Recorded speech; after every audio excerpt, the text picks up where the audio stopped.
আসসালামু আলাইকুম ভিউয়ার্স, কেমন আছেন সবাই? তো আমি আপনাদের প্রেসার কুকারে খুব অল্প সময়ে গরুর মাংস কিভাবে রান্না করতে হয় সেই প্রসেসটাই আপনাদের আজকে দেখাবো। অনেক সময় দেখা যায় তাড়াহুড়োর মধ্যে হঠাৎ করে মেহমান চলে আসে, তো তখন খুব অল্প সময়ে আমরা প্রেসার কুকারে গরুর মাংসটা রান্না করে নিতে পারি। তো আমি প্রেসার কুকারে মাংসগুলো খুব ভালো করে ধুয়ে নিয়ে নিচ্ছি উঠিয়ে। এখন এখানে আমি পরিমাণ মতো পেঁয়াজ কুচি দিয়ে দিলাম।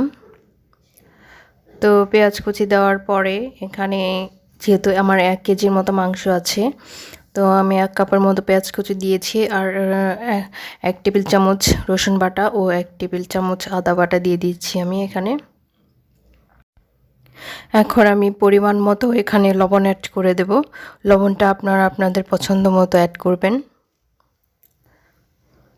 তো আমি 2 টেবিল চামচ দিয়ে দিলাম লবণ। তো লবণ দেওয়ার পর আমি এখানে পরিমাণ মতো বাকি যে গুঁড়া মশলাগুলো আছে সেগুলো অ্যাড করে নেব। এখন আমি এখানে 2 টিস্পুন হলুদের গুঁড়া অ্যাড করে দিলাম। এখন আমি 1.5 টিস্পুন জিরা গুঁড়া অ্যাড করে দেব। জিরা ও ধনিয়া আমার মিক্স করে রাখা, তো সেটাই দিয়ে দিচ্ছি। এখন আমি পরিমাণ মতো যে লাল মরিচের গুঁড়াটা সেটা দিয়ে দিচ্ছি।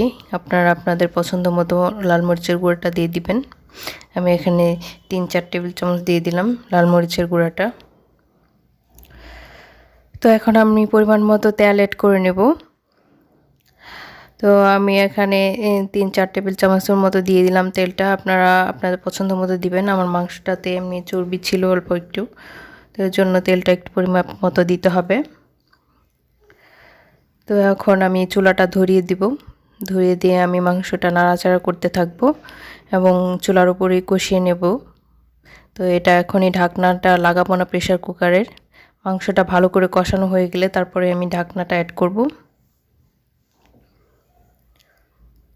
তো এই পর্যায়ে আমি গরম মশলাগুলো দিয়ে দিব। গরম মশলার মধ্যে আমি দিচ্ছি 4-5টা এলাচ এবং 3-4 টুকরা দারচিনি দিয়ে দিচ্ছি এখানে। তো তেজপাতাটা আমি এখন দেব না। তো আমার মাংসটা হয়ে গেলে যখন আমি মাংসে ফোড়ন দেব তখন আমি তেজপাতাটা অ্যাড করব আসলে ফোড়নের সাথে। তো এখন আমি খুব ভালো করে মাংসটা কষিয়ে নেব। গরুর মাংসতে আসলে যত বেশি কষানো হয় ততই টেস্টি হয়। তো শুধু গরুর মাংস না, যে কোনো মাংসের ক্ষেত্রে একই টিপস ফলো করতে হয়। তো এই তো এখন আমি আলু দিয়ে দিচ্ছি মাংসে, যেহেতু এখন নতুন আলু, মাংসে আলুগুলো খেতে ভালো লাগে আসলে।